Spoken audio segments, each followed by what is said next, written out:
pre-COVID times, this was a specialist cardiac and respiratory centre, but now its intensive care unit has been expanded to treat COVID-19 patients. When I was at the Royal London Hospital in Whitechapel, every cell in my body, every sinew was all about survival, trying to get through COVID-19, trying to simply live.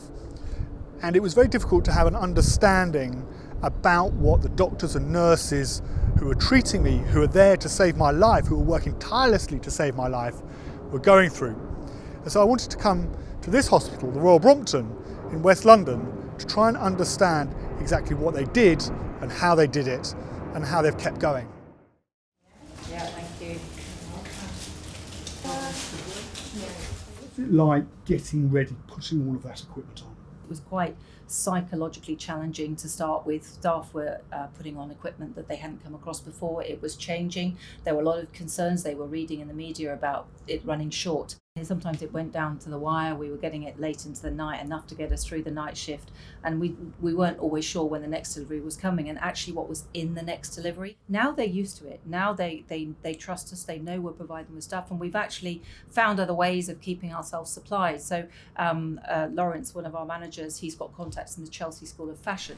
So we have a room of 10 people who are busily sewing us gowns out of surgical drapes. They're all volunteering and they're doing it all day long. So they've made thousands of gowns for us, which is amazing.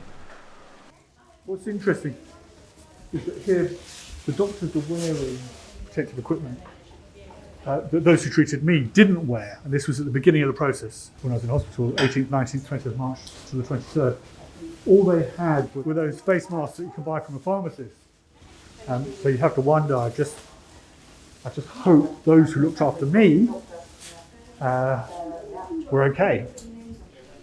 So this is the door to the red zone, and it's an ICU, intensive care, and this is the place where lives are saved and some are tragically lost.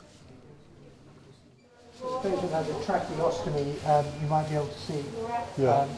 which is a breathing tube in the neck into the windpipe that's connected up to the ventilator. As you can see, the patient has a number of different medications going in through the veins, through the syringe pumps. And we did find out in most trusts that we used every single ventilator we had, and we used some that we had to bring in from the community, and we even used the anaesthetic machines as well. Some trusts, again, you had to look at the number of pumps you had, and you had to use drugs into the stomach instead of into the vein, because actually we were running short of certain types of drugs. Yeah. There was a process called mutual aid that worked in our sector. So throughout North West London critical care, people would say, oh, I need some filter sets, or I've run out of this, or can you take a patient, we've got no space. And so on our WhatsApp group, it was coordinated. You were coordinating doctors? Yeah, we were. On WhatsApp. We were. Yeah. And we actually had an amazing transfer hub. And so my job day in, day out was to move patients around.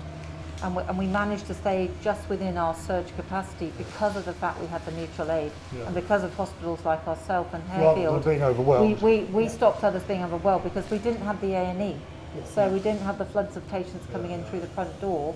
So therefore we could take patients from other hospitals that were under tremendous strain, take the burden off them, and then it allows them to take more in through A&E. So that's where we had a massive contribution to the sector. Hello, sir. We're just passing by. Hiya. Yeah. I'm noticing most of the patients are men. Yeah. Yes, they are. About 79–80% are men. Yeah. And do we have any idea why that is? Yeah. No, I mean, lots of people are doing the research on that. We've seen a very high number of immigrants actually in our population because of the area we serve. Yeah. That's right. And again, communication. I'm sure Debbie will tell you more about it, but communicating with people where English may not be their first language. You're in PPE. It's been a challenge, but again, we've come up with some good solutions for it, which is great. What like? Well, I mean, we're using the comms, we're using signing boards. The other thing is that people like Debbie will tell you how quick they are to get speaking valves into the tracheostomy, so people can actually talk.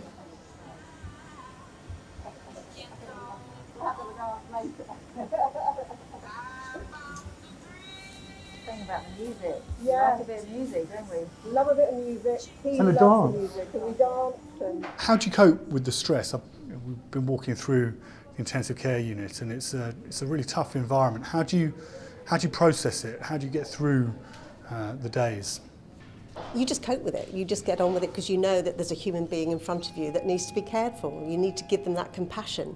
It doesn't matter how hot you are, you've got to give them that compassion. Hopefully what will change out of this, that the government will see that actually the NHS isn't about heroes and heroism. It's about a job that can be done really well if you invest into it.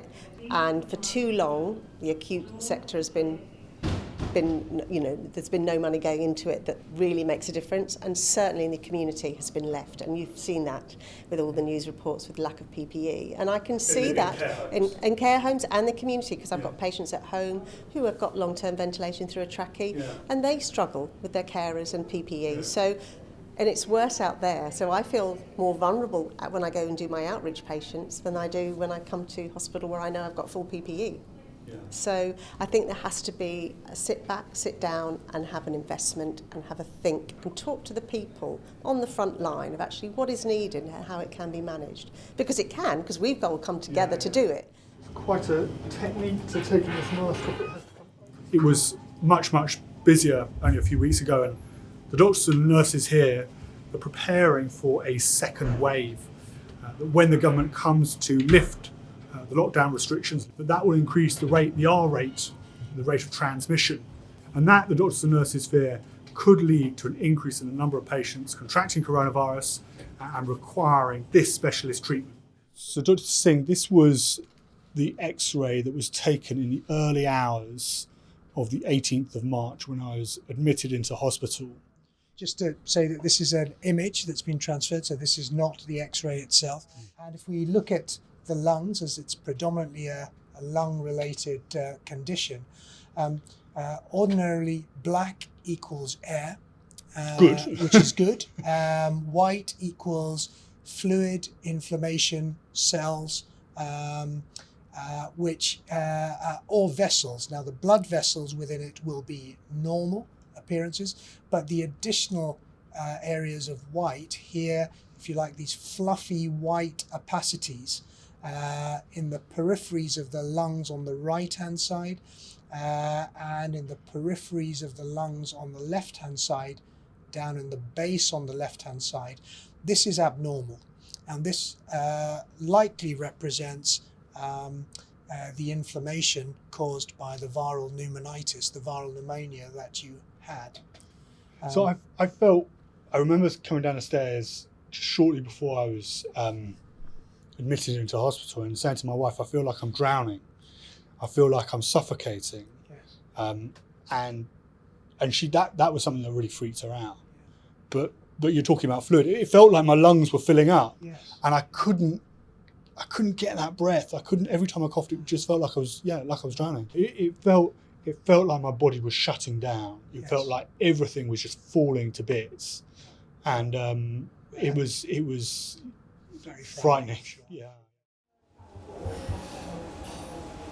It's been really hard going back into this hospital and seeing those poor people who were in a much worse condition than I was. But when I was in hospital for those 6 days, I wasn't as ill as these people, but it certainly felt like I was clinging on. The NHS knows it's come through the first wave, that it's dealt with probably what's going to be the most critical element of this disease.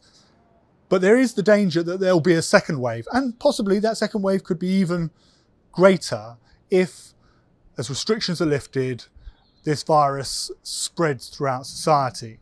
And here at the Royal Brompton, they're all too aware of that potential danger.